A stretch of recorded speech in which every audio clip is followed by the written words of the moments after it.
The average American front lawn is about 8,000 square feet. The average European front yard is closer to 200 square feet. The average Japanese front yard is even smaller. Most homes have no front yard at all, just a wall or fence at the property line. Some American homes, the suburban developments built across Texas and Arizona in the last 20 years, push past 20,000 square feet of grass. That is bigger than most European apartment buildings.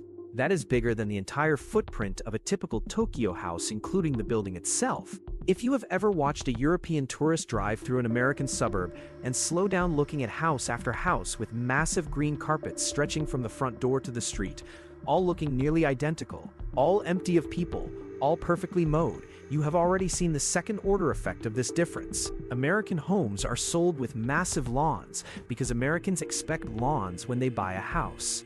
And Americans expect lawns because somewhere along the way the country decided that a strip of grass nobody walks on, sits on, or grows anything in was the most important feature of owning a home. Here is the punchline up front. American lawns are not big because Americans love grass. They are big because of three things that stacked on top of each other over 250 years. An 18th century English aristocracy that the Founding Fathers wanted to copy. A 1950s suburb design that required matching front yards by law, and a chemical industry so efficient that perfect green grass in a desert is technically possible. Take any one of those three away and the giant American lawn does not exist. Take all three away, which is essentially what Europe and Japan did, and you get the small or no front yard that the rest of the world considers normal. And here is the wildest part of the whole story. Americans do not actually use their lawns. Multiple national surveys consistently show that the average American spends less than 30 minutes per week in their front yard. They mow it. They water it.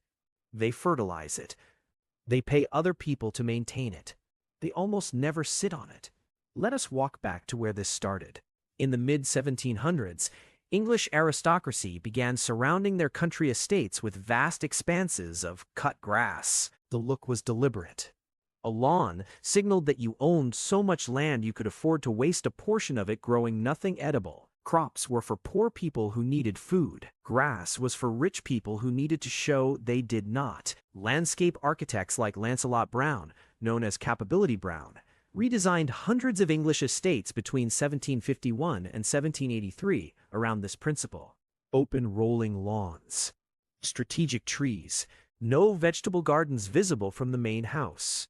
The lawn became the architectural symbol of British wealth. When American founding fathers traveled to England in the late 1700s, they came home obsessed. Thomas Jefferson redesigned Monticello with sweeping lawns. George Washington did the same at Mount Vernon. The men writing the American Constitution were copying the visual language of the British aristocracy they had just fought a war against. By the 1800s, American mansions across the East Coast all had English-style lawns. But these were estates owned by the wealthiest 1%. The average American farmer had no lawn. They had crops, livestock pasture, and a small dirt yard outside their door. Lawns were a luxury most Americans could not afford in time, water, or land use. That stayed true for about 150 years. Then everything changed in the 1940s. After World War II, the American government launched the largest residential construction program in history. The GI Bill, federally backed mortgages, and the Federal Housing Administration created suburban developments across the country at a scale that had never existed anywhere. The most famous of these was Levittown. Built on Long Island starting in 1947, the developer William Levitt built 17,000 nearly identical houses on what had been potato fields. Each house came with a small front lawn already planted with grass seed. Levitt required, in the original deed restrictions, that homeowners mow the lawn at least once a week between April and November. That requirement was not optional. It was a contract term. If you did not mow your lawn, Levitt's company could mow it for you and bill you. Other developers across the country copied the Levittown model. By the 1950s and 1960s, suburban developments from California to Florida came with lawn requirements written directly into the deed restrictions. Some required specific grass species. Some required specific mowing frequencies. Some banned vegetable gardens in the front yard entirely. Hidden systems explains the everyday things in homes that look like personal choices, but were actually designed into the system long before you arrived. Subscribe so you do not miss the next one. Now back to how the suburb made the lawn mandatory. First cause, the suburbs made lawns legally required. By the 1960s, homeowner associations had emerged as enforcement bodies for these original deed restrictions. The HOA, as it became known, was a private organization with the legal power to fine homeowners for failure to maintain their property to community standards. Those standards almost always included lawn maintenance. Today, an estimated 75 million Americans live in HOA-governed communities. The majority of those HOAs have specific rules about lawn height, weed content, and visible grass color. Failure to comply results in fines. Repeated failure can result in liens placed on the home itself. A homeowner in a typical American HOA cannot legally choose to replace their front lawn with vegetables, native wildflowers, or gravel. Not because they do not want to, because the contract they signed when they bought the house prohibits it. The lawn is not a preference. It is a workaround for a country where the right to choose what grows in your own front yard was contracted away decades before most current homeowners were even born. The corner garden did not die because Americans rejected it. It died because suburban planning made it legally impossible to have one. Most Americans inherit the front lawn requirement without ever realizing the entire system was designed to leave them no other option. Second cause, the chemical industry made the impossible lawn possible. In the 1940s and 1950s, the chemical industry developed two products that completely changed lawn maintenance: synthetic fertilizers and synthetic herbicides. Before these existed, a perfect green weed-free lawn was impossible in most of the United States. Grass that grew naturally in New England did not grow in Arizona. Grass that grew in Florida did not grow in Minnesota. The climate would not permit it. Synthetic fertilizers made it possible to grow grass anywhere by artificially providing the nitrogen the soil could not. Synthetic herbicides like 2004D, introduced commercially in 1946, made it possible to kill every plant in the yard except grass. Combined, these two chemical innovations made the perfect monoculture lawn achievable in climates where it had been impossible for thousands of years. Here I have to admit something. When I started researching this video, I assumed that American lawns evolved naturally over time, that Americans gradually built the habit of caring for grass because they enjoyed it. The data forced me to throw that assumption out completely. American lawns are not a cultural tradition that grew slowly. They are an industrial product that was sold to homeowners through one of the largest marketing campaigns in post-war American history. Companies like Scott's Miracle-Gro and ChemLawn spent billions of dollars between 1950 and 1990 teaching Americans that the green chemical-treated lawn was the standard of homeownership. The behavior did not precede the appliance. The appliance preceded the behavior. Third cause, the lawn became a social signal nobody can opt out of. By the 1970s and 1980s, the American lawn had become a measurable indicator of neighborhood property values. Real estate agents stopped showing homes whose lawns did not meet visual standards. Banks factored neighborhood lawn quality into mortgage appraisals. Insurance companies adjusted rates based on perceived neighborhood condition. A homeowner who chose to let their lawn return to native grasses or grow wildflowers was not making a personal choice. They were potentially affecting the property value of every neighbor on the block. Those neighbors had legal standing to complain. HOAs had legal standing to enforce. The system was self-reinforcing.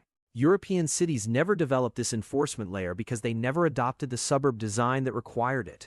A French homeowner with a small front courtyard is not affecting anyone's property value because the entire street is built around small courtyards, narrow setbacks, and tightly packed houses. A Japanese homeowner with a wall at the property line is not creating an aesthetic conflict because every house on the street has a wall at the property line. Compare those two streets for a second. An American suburban street is built around individual displays of identical green carpets stretching uniformly from house to house. A European urban street is built around shared space, courtyards, and small private gardens. Same purpose. Same century of housing development. Two completely different relationships with what sits between the house and the street. One performs sameness, the other allows difference. Neither is wrong, but they are not interchangeable. Stack those three causes: English aristocracy mimicry, suburban deed restrictions enforced by HOAs, and a chemical industry that made the impossible monoculture possible, and you get the modern American lawn. A piece of land so demanding that the average homeowner now spends 73 hours per year maintaining it. So expensive that the lawn care industry generates approximately $105 billion per year in revenue across the United States. So thirsty that approximately 1/3 of all residential water consumption in America goes to lawn irrigation.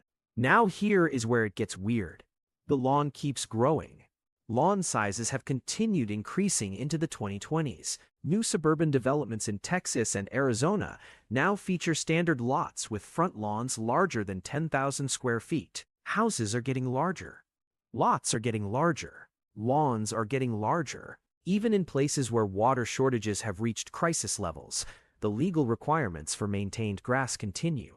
The high-end American suburb now treats the front lawn the way 18th-century French aristocracy treated their gardens at Versailles. It is the architectural symbol of arrival, and the environmental cost of all this is real. American lawns consume an estimated 9 billion gallons of water per day, according to EPA data.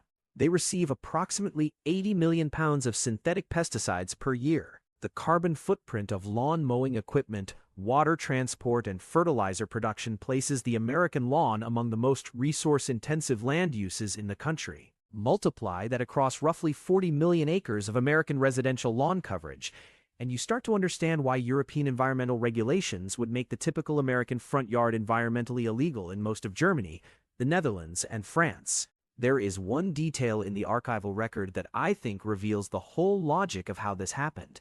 In 1949, Scott's Lawn Care launched a marketing campaign explicitly telling new suburban homeowners that the proper American lawn was a duty owed to the neighborhood, not a personal preference. The advertising appeared in Better Homes and Gardens, Ladies' Home Journal, and Life magazine throughout the 1950s. The campaign included instructional pamphlets distributed for free at hardware stores teaching homeowners how to identify the wrong grass species, the wrong mowing height, and the wrong fertilizer schedule. Read that backwards. Scott's was not responding to consumer demand for better lawn maintenance products. Scott's was teaching the new suburb how to use the land it had just been given. The lawn did not get bigger because Americans wanted bigger lawns. Americans started maintaining bigger lawns because the chemical industry and the marketing wrapped around it told them this was what suburban life required. The behavior did not precede the appliance. The appliance preceded the behavior. Europeans never adopted any of it. Their cities stayed walkable. Their corner gardens survived. Their front yards stayed small or non-existent.